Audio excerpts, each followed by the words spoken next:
My name is Marlon Wilson, better known to the music community as Arlo Maverick. I'm an Edmonton-based hip-hop artist who represents a crew called Politic Live and Music for Mavericks. Hello, my name is Cristian de la Luna. I'm a singer-songwriter. My name is Noella Charles, and I am a singer-songwriter from Edmonton, Alberta. My name is George Canyon. I've been in the music industry for 30 years, going on 31 years now. Hi, my name is Chris Winters. Danse. My name is Merrick Tyler.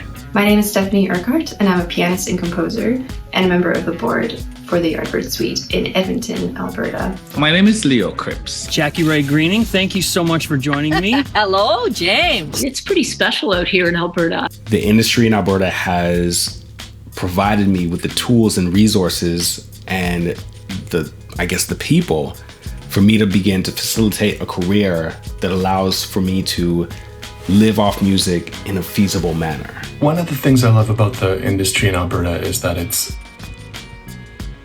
some parts of it aren't fully developed and entrenched in their ways. I think that Albertans in general they have sort of a maverick spirit. They like to do things on their own. From my experience in Captain Tractor, when we didn't have national distribution, and in order for us to get recognition from Factor, we needed national distribution. So what did we do? We created our own distribution system.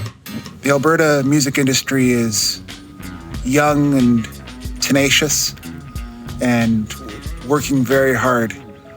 I quite like that about it. It's doing its best with what it's got. And because of where we live environmentally, geographically, it makes people work a bit more harder to survive and to find success. And I love that about the industry here. It drives you to work hard. That means home. I find that through the years, I've been able to play with amazing musicians here, to meet great people here in Alberta that have helped me. I have to say that also I've been working a lot with the Francophone community, and they've been a great support for me.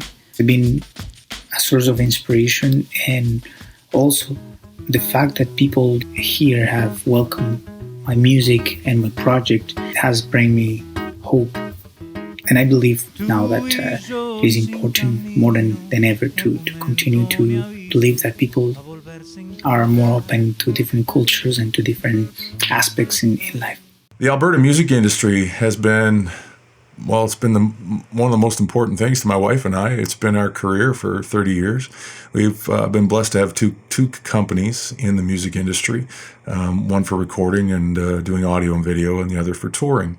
The Alberta music industry has been pivotal in my success, in my growth, in my development, mainly referring to Alberta Music and that association, which I joined when I first moved to Alberta. A lot of their development sessions, whether it be licensing for television and movies, or how to plan a tour, or how to, work towards getting management or label, a lot of that stuff really helped me focus my own goals and help me see that it's possible. You have to put a lot of time in if you want it to pay off in the end. And really, the Alberta music industry has had those resources there available for me to be able to use and for me to be able to just grow as an artist, as a business person, as, just a woman in the industry trying to make her music heard. When Alberta Music started, I think we had one part-time employee, and it grew from there to what it is today. Continues to provide support for Alberta musicians, and I think opportunities for people to get to know each other. It's really important to have those gatherings so that songwriters can meet and maybe start writing songs together, or a bass player meets a guitar player, or a recording engineer meets a producer. Those things, and Alberta Music provides those opportunities. I had a 6 transistor when I was a kid.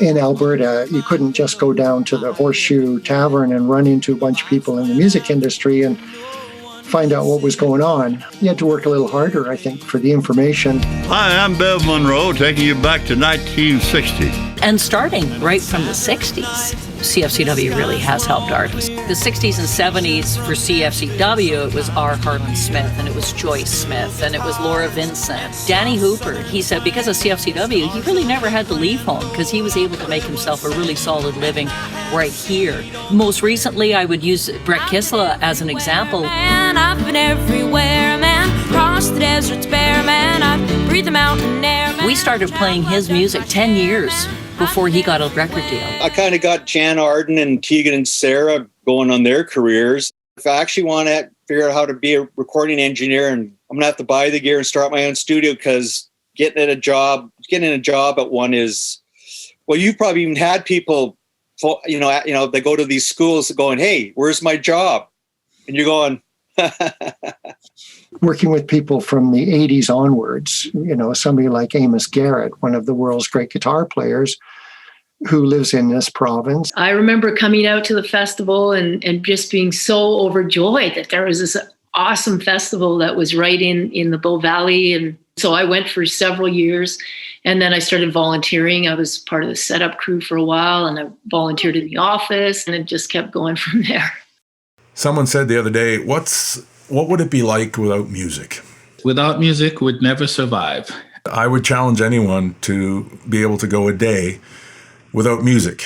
You see, music's something that's in us from when we're born. When a baby coos and sings, there's music right there. It's not something that you learned. It's something that's in you.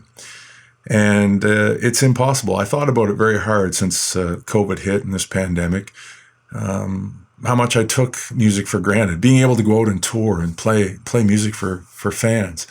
Not being able to do that has really taught me how much I did take it for granted. And it's teaching others how much they've taken it for granted too. For me, music is just an outlet. It's one of the ways I see that performers get out there, and us as listeners or partakers of performers as well can really enjoy and contribute to our society. I mean, we really put out stuff out there. The industry is a necessity to all of us in Alberta and across the world, I'd say. The thing about any great music scene is that it starts with a community and great music. But in order to reach a larger audience, you need mechanisms in the background that connect the dots. The music industry isn't just about the artist, it is about everyone behind the scenes. And so if we don't develop those things within our own province, then they're going to be going to major cities where they might not succeed as much as they will in Alberta, but then they're also taking that revenue with them. So I think it's just important to be able to develop in our own province first so that, we can stand on that national stage and be like, listen, these artists are from Alberta based, and they're succeeding. I heard you were the great romancer.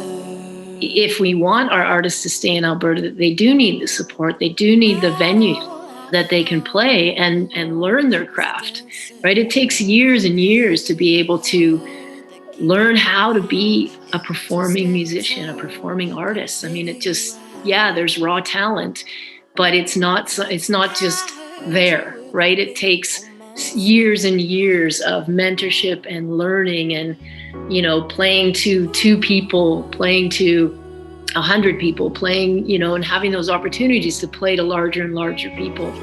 So it's really important that they have that support.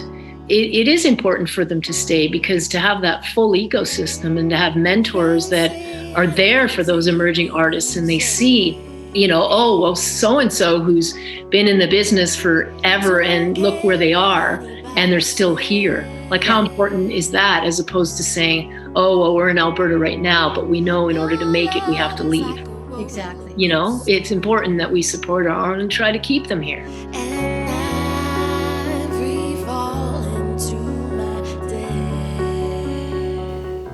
One thing that I think is really beautiful about Alberta's music scene is how supportive it is.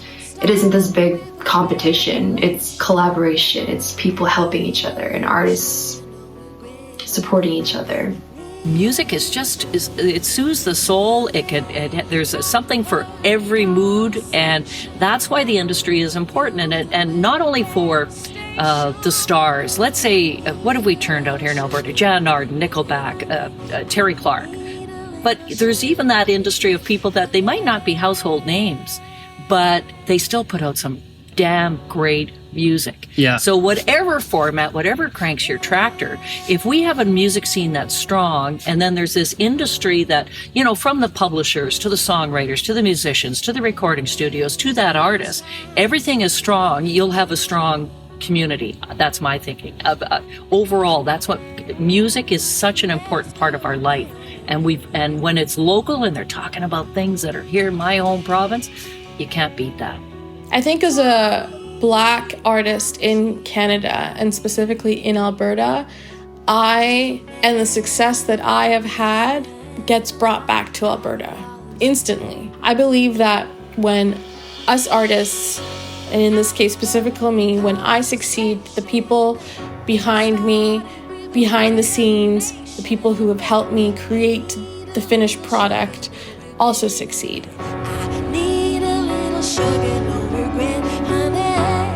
My unique contributions to Edmonton's music industry, I think, would include the Urban Hang Suite.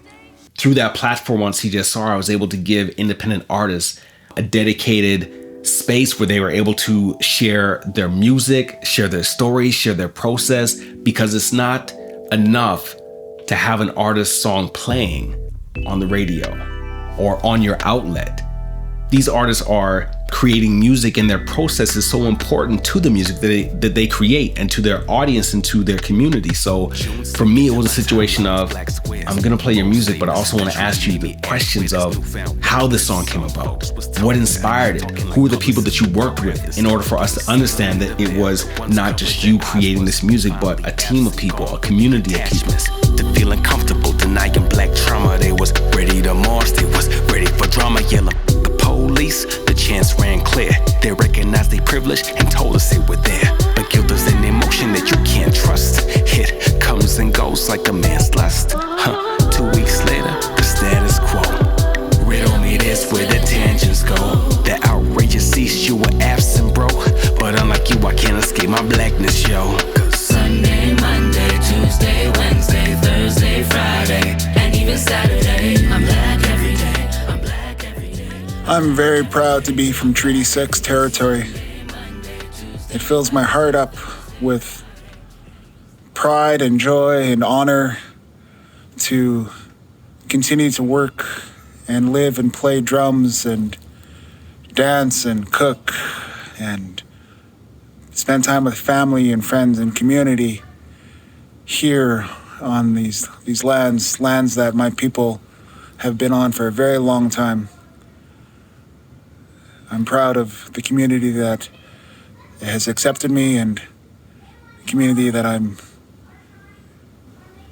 excited to support and to contribute to and work for the next while, I hope. The business side of the music has to be done, but music is vital. It's vital for our health. It's vital for our mental health and physical health. I truly believe that. Because when I'm sad, I can pick up the guitar and I can at least find solace. And I know a lot of people that do find a lot of solace, especially during COVID, and have found that through music.